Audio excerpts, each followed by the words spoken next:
오늘 함께 나눌 말씀은 순수 신앙, 사실은 pure faith라는 말을 하고 싶은데 그걸 직역하니까 그냥 순수 신앙 이렇게 되더라고요.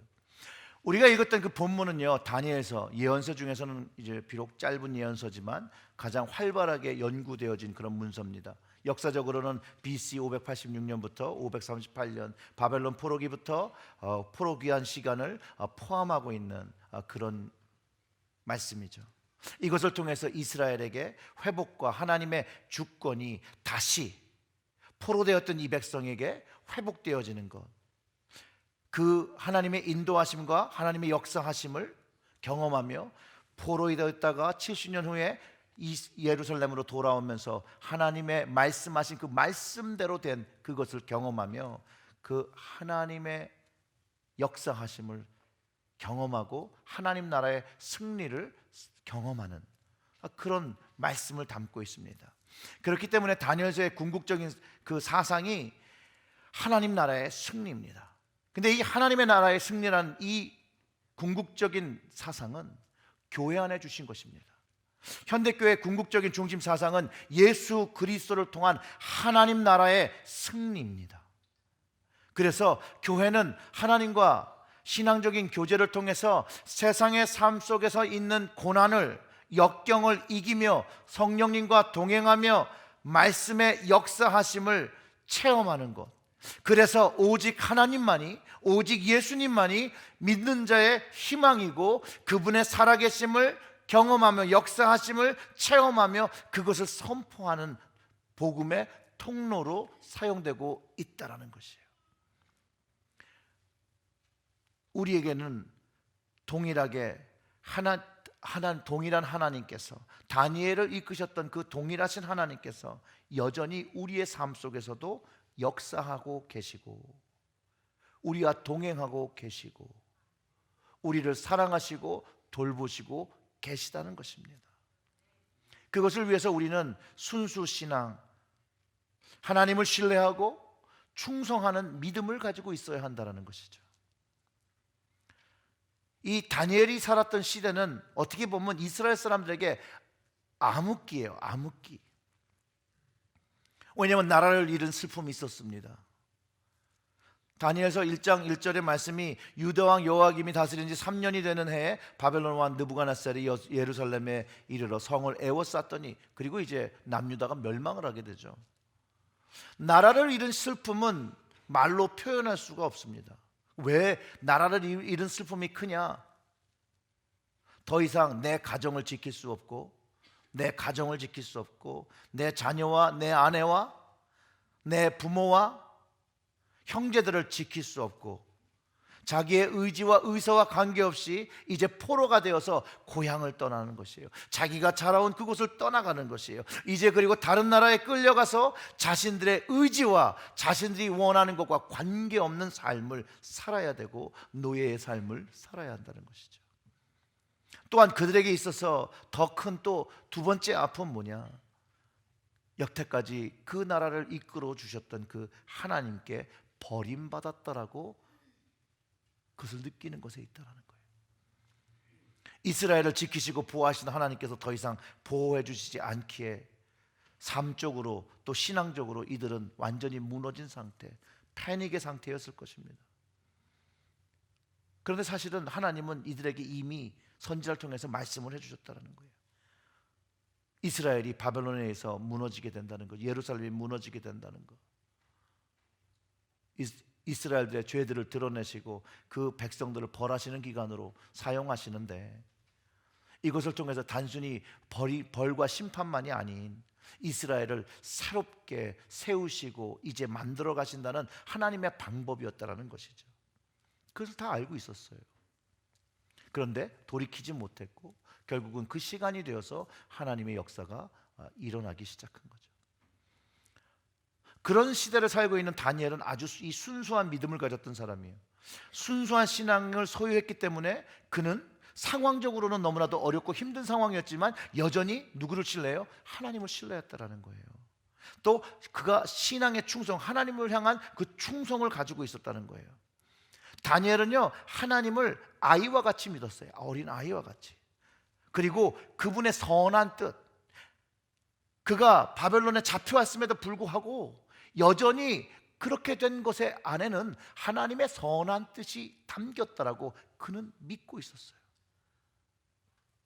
다니엘의 이야기를 통해서 하나님은요, 우리가 다니엘 같은 그 순수한 믿음이 있는지 우리의 모습을 좀 돌아보기를 원하시는 것 같아요. 우리가 살아가는 인간의 삶 속에서도 부정적인 사건, 어려운 사건, 고난이 되는 사건들이 참 많이 일어나는데, 이럴 때에도 다니엘의 이 이야기를 통해서 믿는 자는, 하나님의 백성은 그 어려운 순간에 하나님의 선한 뜻이 있음을 깨달아야 한다는 거예요. 우리가 현실적으로 어려움을 겪을 때, 아픔을 겪을 때 그 안에 하나님의 선한 계획이 있다는 것을 믿을 때, 다니엘이 하나님 앞에서 그 뜻, 선한 뜻 앞에서 자신의 믿음을 정하고 믿음의 정결한 삶을 드리며 하나님의 역사를 경험했던 그것이 우리의 삶 속에서, 우리가 어려움을 가질 때, 우리가 힘듦을 가질 때, 고난 중에 있을 때, 내가 생각할 때 절대로 이해할 수 없는 상황 속에 있을 때, 그곳에도 하나님의 선한 뜻이 있다라고 믿음으로 나아갈 때, 그곳에 하나님의 도우시는 손들이, 하나님의 역사하시는 능력이 경험되어진다는 것이에요. 오늘 본문을 묵상해 볼 때 그 상황과 사건은요, 굉장히 비참한 일이라는 거예요. 다른 나라 잡혀왔죠. 이제 이름도 유대식이 아닌 바벨론식으로 바꾸게 되죠. 나라가 패망해서 이제 섬기던 하나님도 마음대로 예배할 수 없는 상황이 되었어요. 그런 상황인데도 불구하고 이런 불가능한 환경 속에서 하나님은 다니엘을 통해서 믿음의 사람들을 찾고 계신다는 거예요. 하나님은 하나님을 예배하는 자를 찾으시고 사용하시고 당신이 품으신 그 뜻과 역사를 이루어가게 나가시는 것을 우리는 이 다니엘서를 통해서 배울 수 있다는 거예요. 여기서 볼 때 하나님은 순수 신앙에 믿는 자를 찾으신다는 거예요. 어린아이와 같은 그 아이의 믿음을 가진 믿는 자, 순수 신앙에 믿는 자를 찾는다는 거예요. 혹시 여러분 레나 마리아라는 분 이야기를 좀 들어보셨습니까? 두 팔이 없는, 저분이 지금 이렇게 턱에다 괴고 계신 게 손이 아니라 발입니다. 두 팔이 없는 기형아로 태어났지만 그것으로 인해 그녀가 절망하지 않았다는 거예요.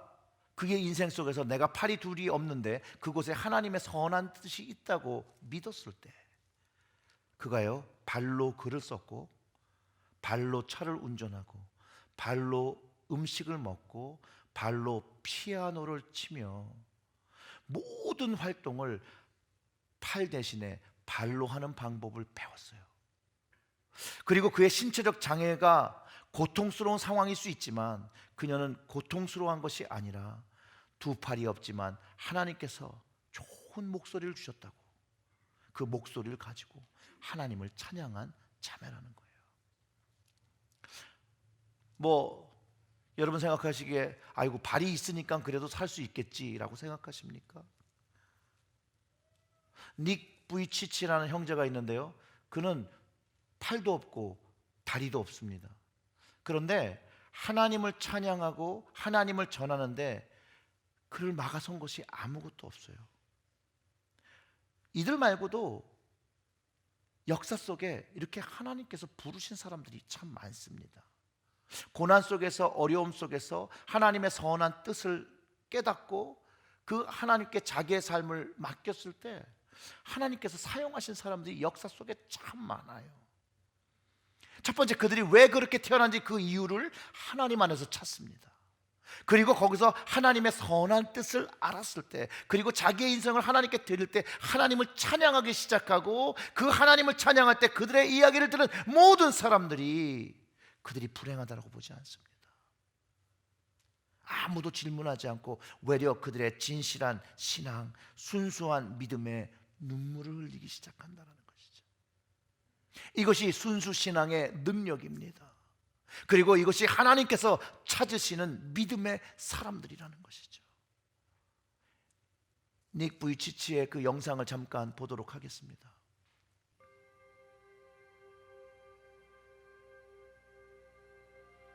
I was born in Melbourne, Australia, 1982, and my parents had no idea that I was going to be born without arms or legs. I was the only one that I ever saw without limbs. My faith in Jesus Christ was sealed after 7 years of wondering why, God, I was born this way. He answered me very clearly through John chapter 9. And I gave my life to Jesus at 15 after reading about how he came across a man who was born blind. And I'm like, hey, hold on a second. This looks interesting. And no one knew why he was born that way. I'm like, perfect. So I read on, and in verse 3 of the 9th chapter, Jesus said, it was done so that the works of God would be revealed through him. And I'm like, wow, God, if you had a plan for the blind man, you do have a plan for me. And that was the beginning of my personal relationship with Jesus. Youth groups were starting to call me, churches were starting to call me, opportunities were opening up everywhere for me to share my testimony. I was speaking in front of 300 sophomore public high school students. 3 minutes into it, half the girls were crying. One girl in the middle of the room started weeping. She put up her hand and she said, I'm so sorry to interrupt, but can I come up there and give you a hug? In front of everyone, she came and she hugged me. She cried on my shoulder and whispered in my ear. No one's ever told me that they love me. No one's ever told me that I'm beautiful the way that I am. I couldn't believe it. It changed my life. At that moment, I knew God was ministering to her through me. It's not by my speech or my power. It was God. And my heart was ignited with a passion. And it was an awesome day to see one soul transformed forever. That was when I knew I was called to be a worldwide evangelist. Today, do not leave here unchanged. Leave here unchanged. You don't know what God can do with your broken pieces until you give God your broken pieces. No saben qué And I want you to know harán. when you fall down, God's grace is sufficient. God's hand will come down and pick you up and give you the strength to get back up. In the first 7 years of ministry, God opened up doors for me to speak 2,000 times across 44 countries on 6 continents, from university campuses, 40,000 students in China, to India, where we're talking to sex slaves, to crowds in the jungle of India, 110,000 people, down to Indonesia and all of Southeast Asia, to speaking at congresses of nations like Colombia and Costa Rica, where you see the leaders of that nation commit that country to the Lord Jesus. To Korea and speaking into the next generation about depression and suicide, and to Eastern Europe, where we did Serbia, Slovenia, and Croatia. Then doors in the Middle East. The message of hope was spread throughout the whole Arab world. That is God. And we know we've just begun.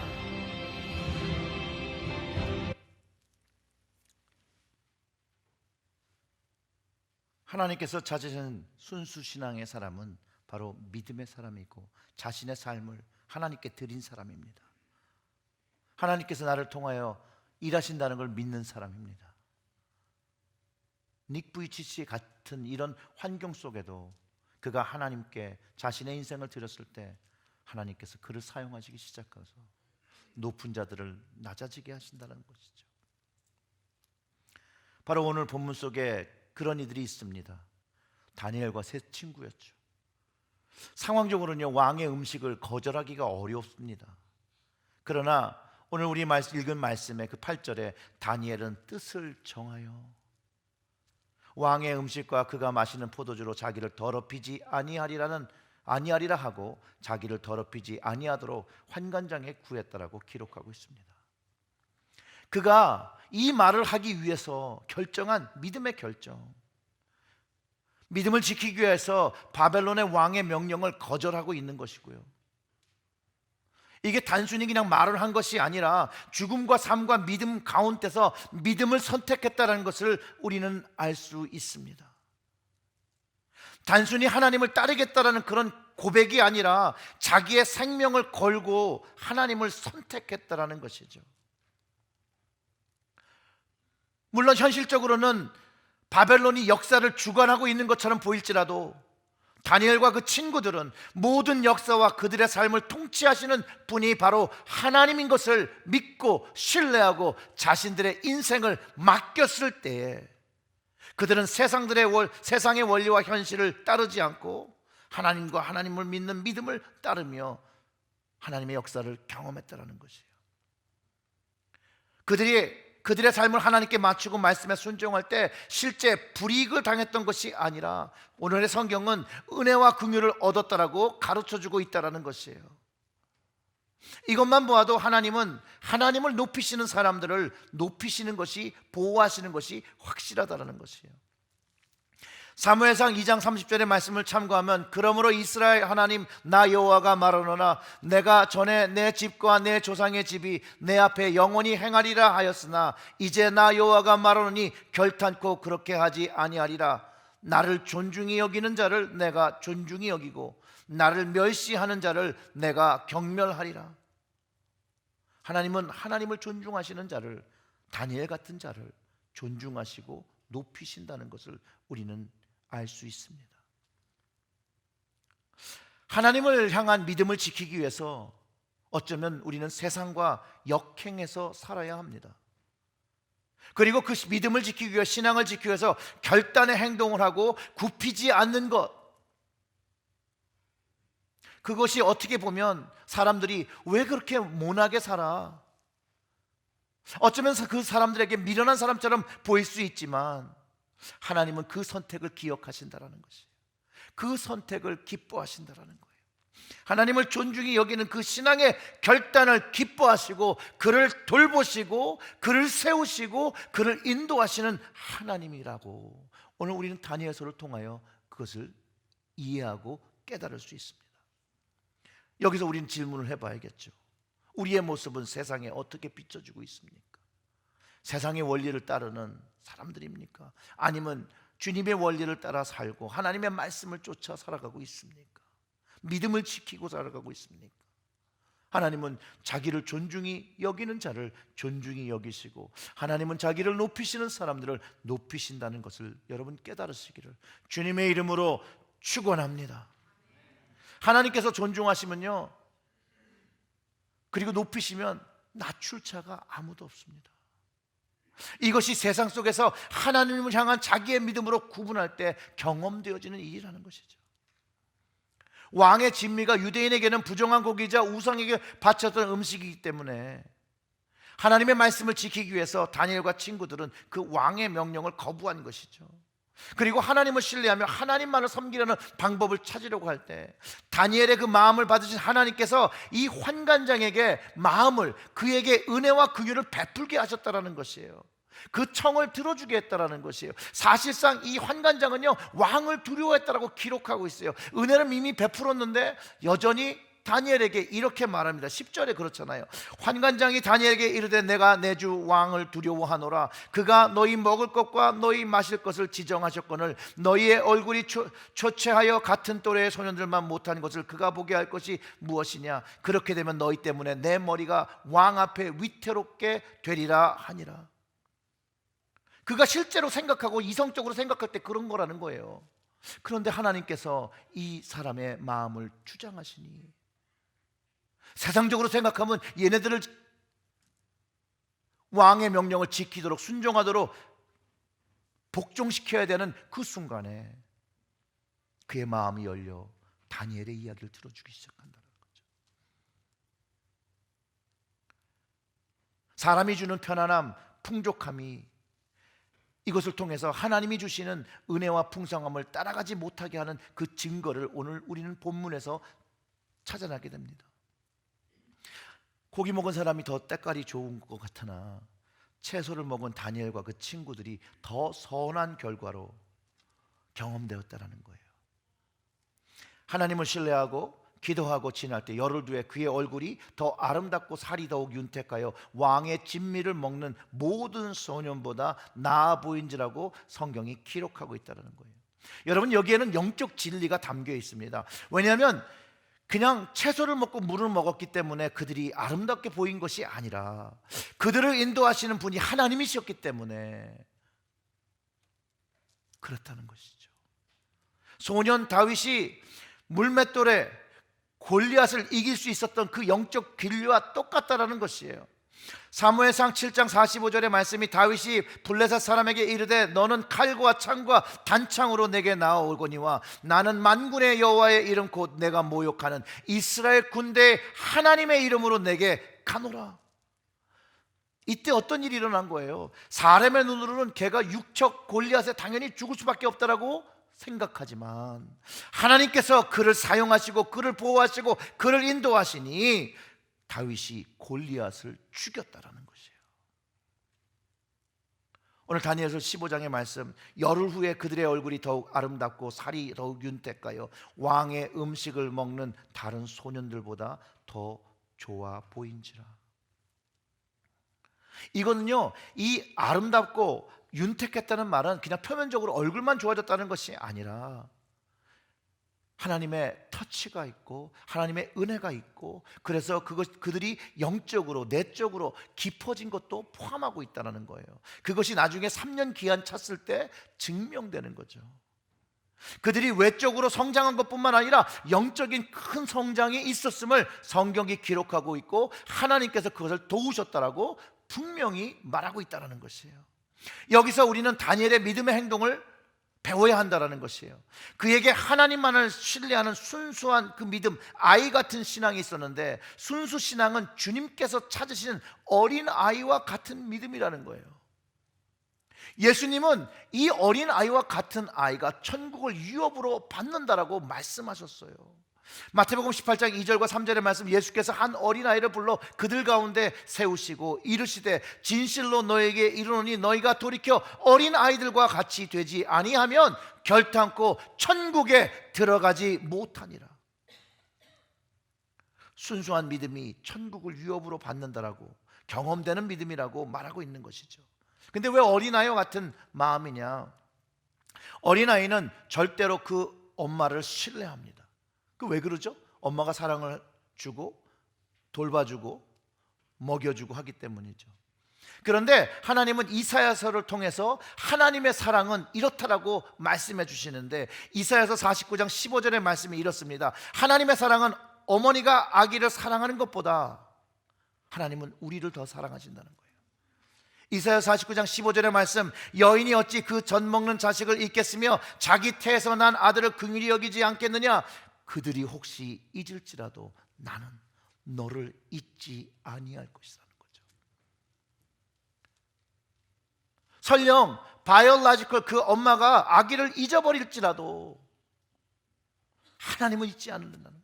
하나님은 변하지 않는다는 거예요. 하나님의 사랑은 변하지 않는 것을 가르쳐주고 있다는 것이에요.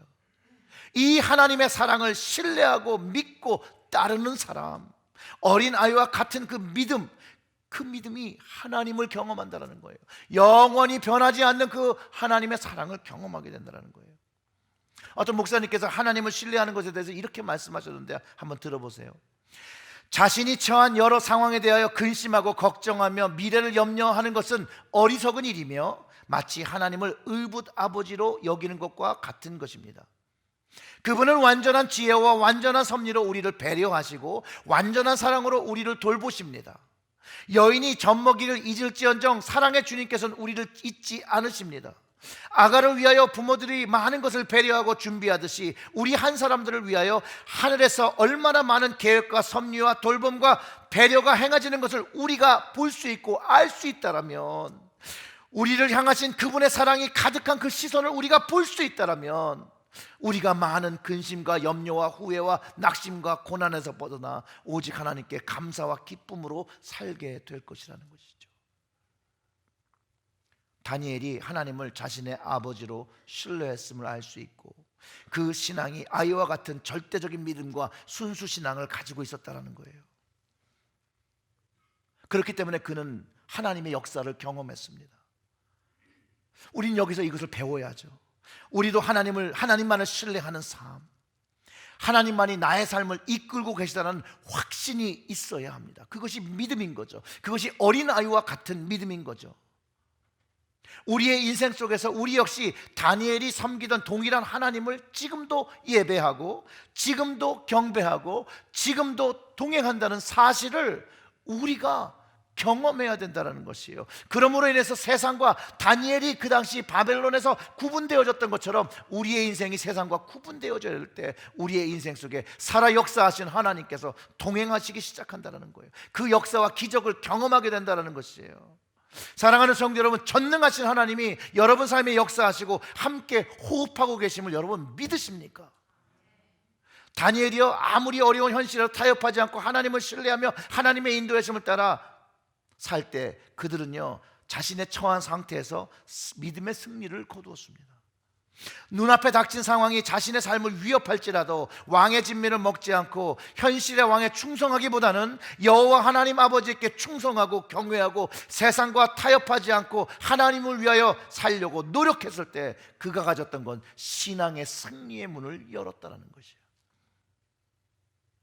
우리 역시 하나님 부르신, 주님 부르신 그리스도인의 모습으로 살아갈 때 세상과 부딪히게 됩니다. 그리스도인으로 살아갈 때 고민하고 갈등할 때가 참 많아지게 됩니다.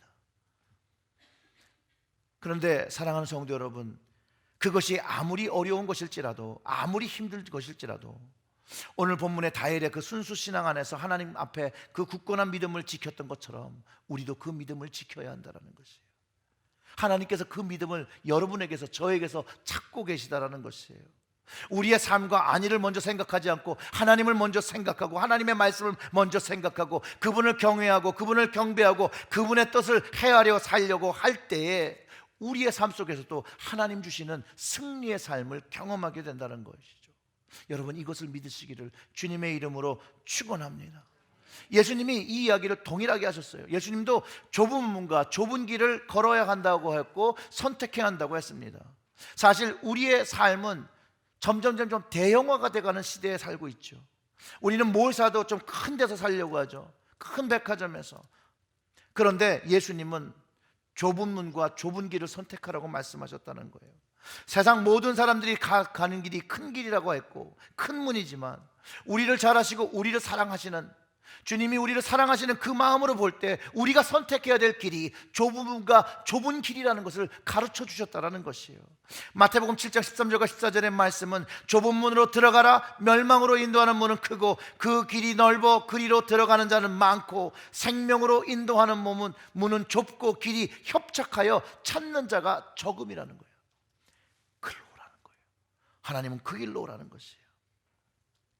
3년 동안 채식과 물을 먹었다는 그것이 바로 다니엘과 그 친구들이 하나님을 위하여 좁은 문과 좁은 길을 선택했다는 것이죠. 그랬더니 이 다니엘과 세 친구가 생명을 얻고 하나님의 축복을 얻게 됩니다.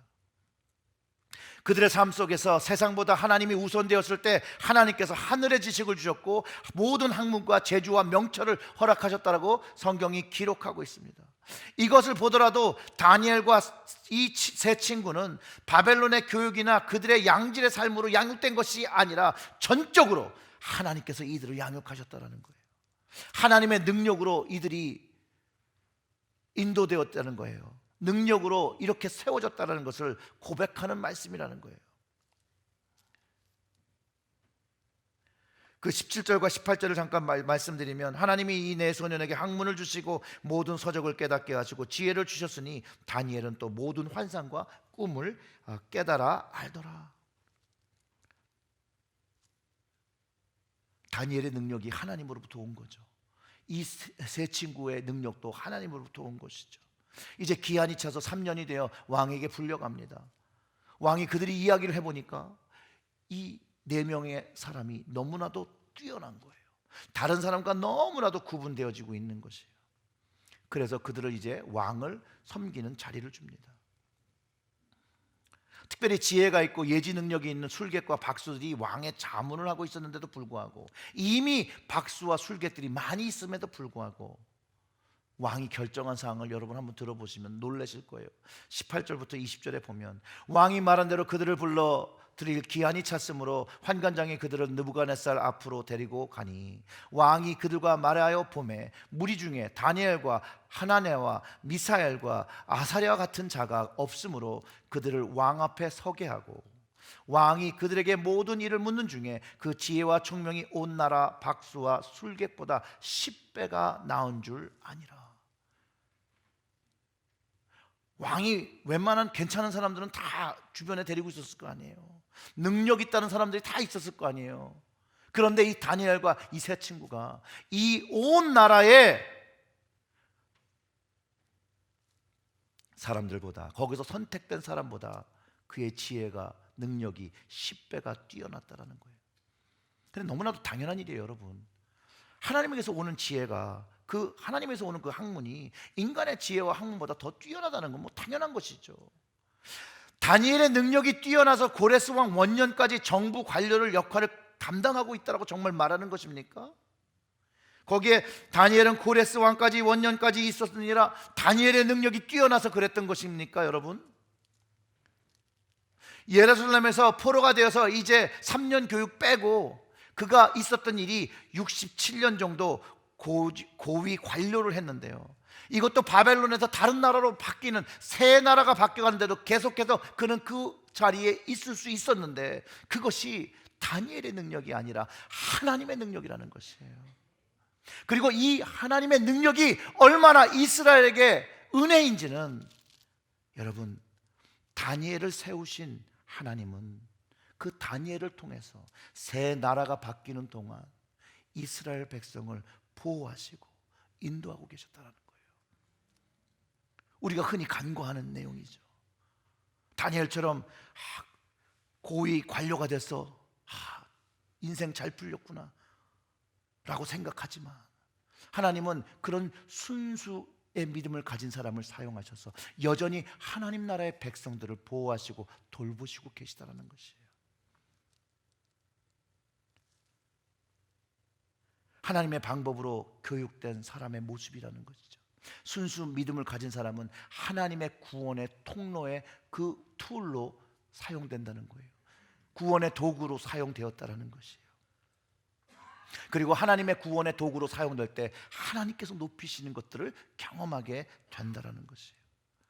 그래서 하나님의 방법으로 교육된 믿음의 자녀들이 세상의 학문과 방법으로 교육된 자녀와 다르다는 거예요. 그래서 하나님의 방법으로 교육된 이들이 지성뿐만 아니라 영성을 겸비했기 때문에 그들이 10배 이상, 하나님의 영으로, 하나님의 영성으로 무장된 그들은 10배가 뛰어났다고 하죠.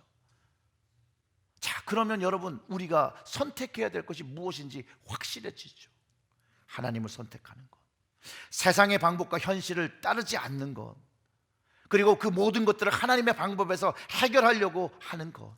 다니엘과 그 세 친구들이 그것을 쫓았을 때 세상이 이길 수 없는 능력을 경험하게 된다는 것이죠. 왜냐하면 하나님께서 주시는 지식은 이 세상의 모든 지식의 근본이 되고 있음을 우리가 깨달아야 합니다.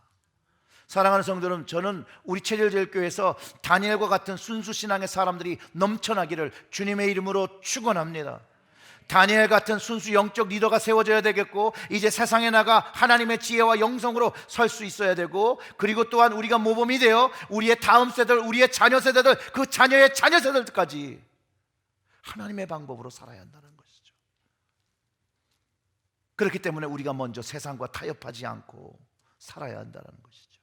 하나님의 것을 선택하며 살아가야 한다는 것이죠. 말씀을 선택하며 살아야 한다는 것이죠. 그것을 보고 큰 우리의 자녀들이 하나님을 선택하지 않겠습니까? 적어도 그 나이에 알지 못하더라도 어려운 때가 왔을 때 그들이 붙잡고 그들이 의지해야 될 분이 하나님이라고 깨닫지 않겠습니까? 여러분들이 여러분의 자녀들에게 그 믿음의 길을 열어주실 수 있다는 것이에요. 그렇기 때문에 여러분들과 제가 오늘 하나님을 선택하고 좁은 길을 선택하고 좁은 문을 선택할 때 하나님의 놀라운 역사하시는 손이 여러분 가정 속에, 여러분의 삶 속에, 여러분의 일터 속에 함께 하신다는 걸 여러분 경험하시기를 주님의 이름으로 축원합니다. 늘 하나님과 그 능력의 하나님, 여러분들을 사랑하시. 부모가 잊을지라도 하나님은 잊지 않는다고 하셨으니 여러분의 머리털을 다 세심받으신 그 하나님 아버지께 여러분의 마음과 여러분의 삶을 드리시기를 주님의 이름으로 축원합니다. 기도하겠습니다.